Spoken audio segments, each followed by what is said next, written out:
এই সংসারে সব থেকে বড় রোগ কোনটা? কেউ বলবে খিদে, কেউ বলবে বার্ধক্য, কেউ বলবে জ্বর আদি ইত্যাদি। আমরা সব সময় চেষ্টা করি যে আমরা এই সব রোগ থেকে দূরে থাকি।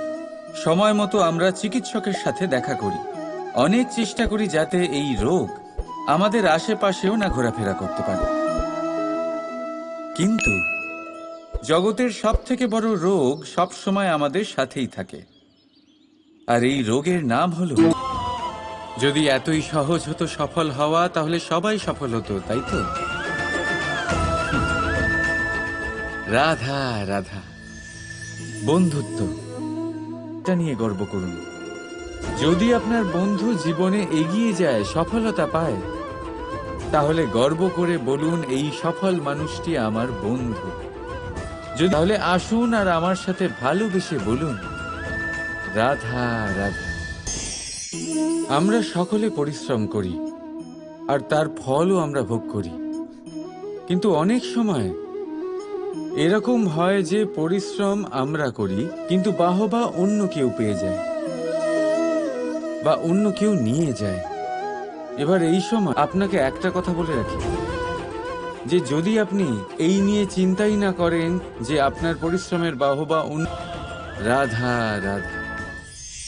দেখতে গেলে এই সম্পর্কের, কিন্তু এরকম একটা অনুভূতি আছে যা একাই সমস্ত গুণ বিনাশ করতে সক্ষম হয়, আর সেটা হলো অহংকার।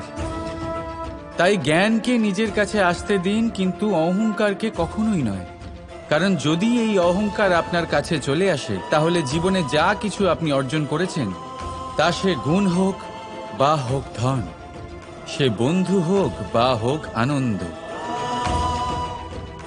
সব কিছু শেষ হয়ে যাবে। রাধা রাধা। ভেবে দেখতে গেলে দুধকে জলের থেকে বেশি ভালো মনে করা হয়, আর সেই জন্য দুধের মূল্য জলের থেকে অনেক বেশি হয়।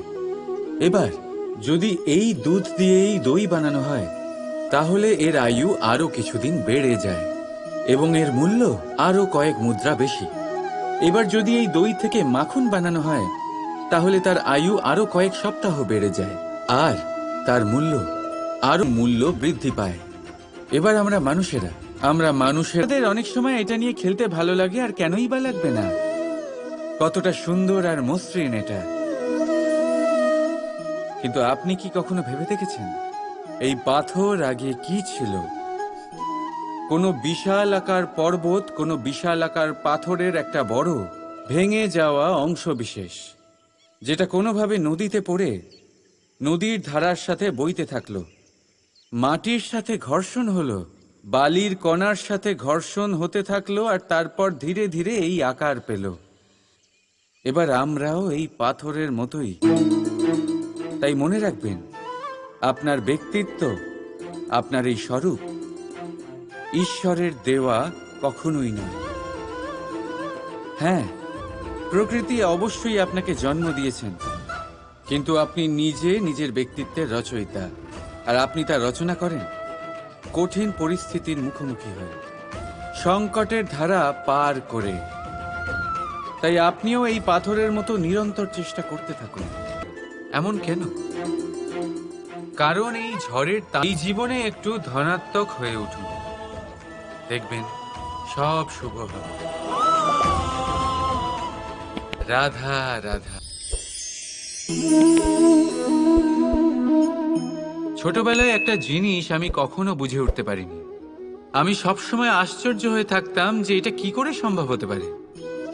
ব্যাপারটা ছিল এরকম, আমি আমাদের গোয়াল ঘরে দেখতাম ভিন্ন ভিন্ন রং রূপের গাভী। কারোর রং কালো তো কারোর রং সাদা, কেউ খয়েরি তো কারোর রং বাদামি। এবার আমি দেখতাম কারোর কারোর শিং বড় তো কারোর এত ছোট যে দেখাই যায় না। কোনো গাভী আকারে ছোট ছিল তো কেউ একটু বড়। কিন্তু যখন সেই সব গাভী দুধ দিত,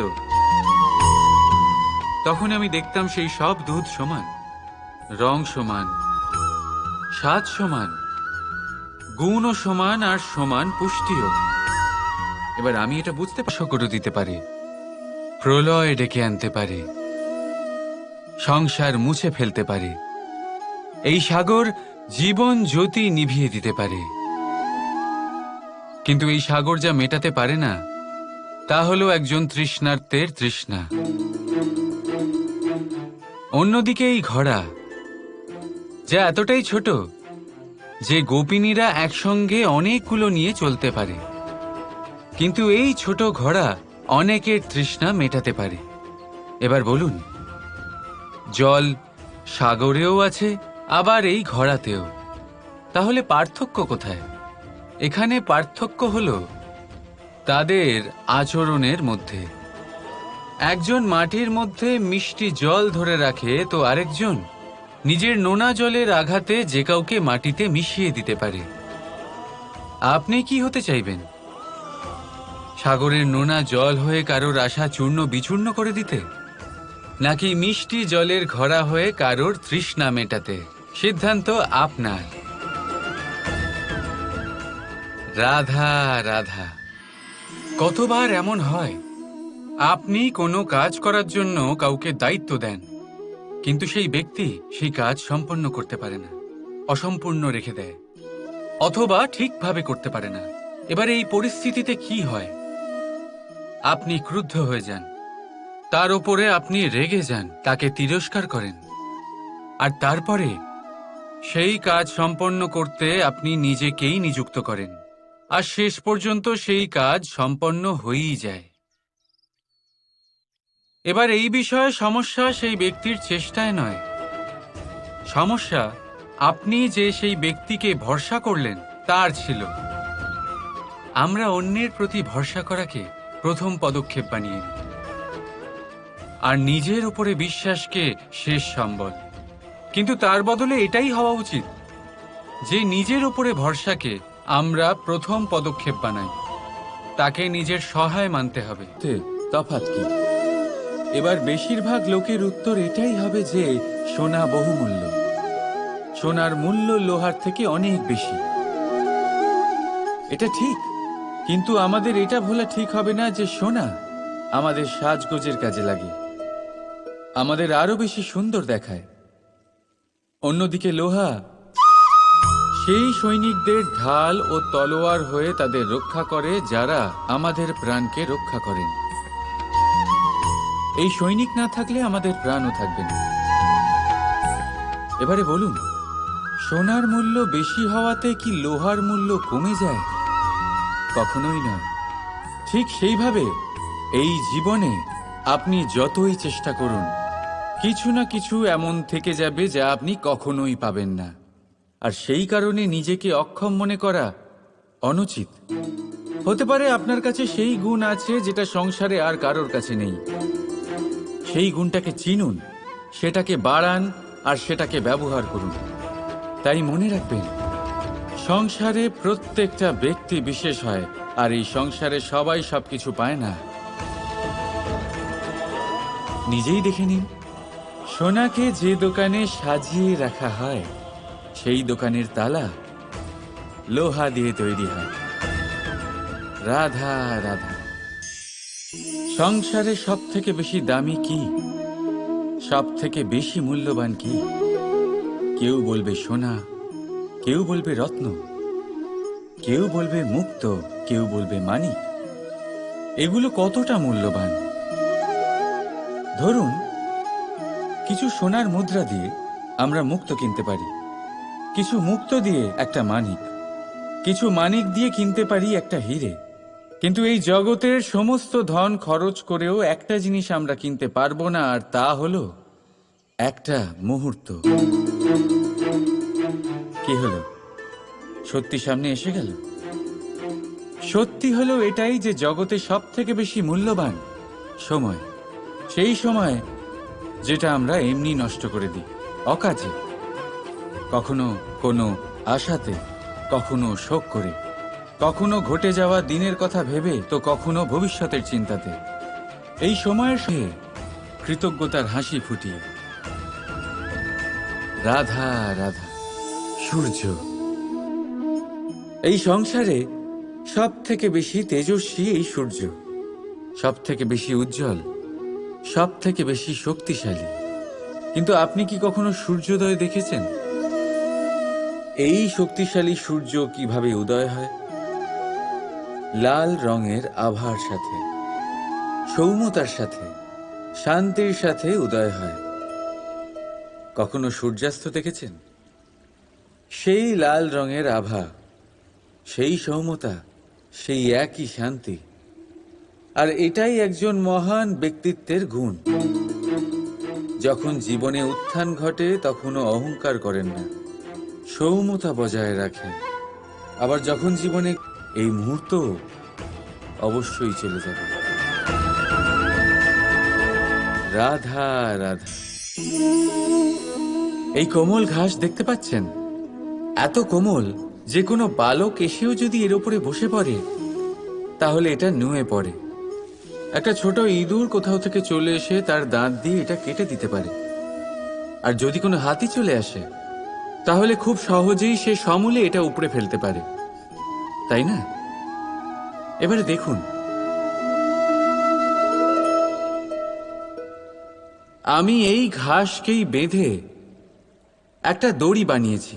আর এখন সেই কোমল ঘাস একটা অত্যন্ত শক্তিশালী বন্ধনে পরিণত হয়েছে। এমন এক বন্ধন যেটা কোনো হাতিকে বাঁধার কাজে আসতে পারে। সেই হাতি যে খুব সহজেই এই ঘাসকে উপড়ে ফেলতে পারত। বুঝেছেন আপনি? এই দড়ির মতো যদি আপনারা একসাথে থাকেন, একে অপরকে সাহায্য করেন, পাশে থাকেন, তাহলে যত বড়ই সমস্যা হোক না কেন সেটার সমাধান বড়ই সহজে আপনারা বের করে ফেলতে পারবেন। রাধা রাধা। আসুন আজকে আমরা কথা বলি ভাষার বিষয়ে। এই ভাষা কত অদ্ভুত এক শক্তি। কিন্তু কখনো কখনো আমরা এই তর্কে লিপ্ত হয়ে যাই যে কোন ভাষা সর্বশ্রেষ্ঠ। কখনো কখনো এই সঙ্গীত শিখেছে রাধা রাধা। সাগর, অন্যদিকে আছে সাগর। এবার সাগরকে দেখুন। যদি নদী এসে সাগরের সাথে মিশেও যায় তাহলেও সাগরের স্তর বেড়ে ওঠে না। সূর্যের তাপ যতই বেড়ে যাক না কেন সেই তাপের কারণে সাগরের স্তর কমে যায় না, শান্ত হয়ে থাকে। সব ব্যক্তির আচরণ মানা হয়। রাধা রাধা।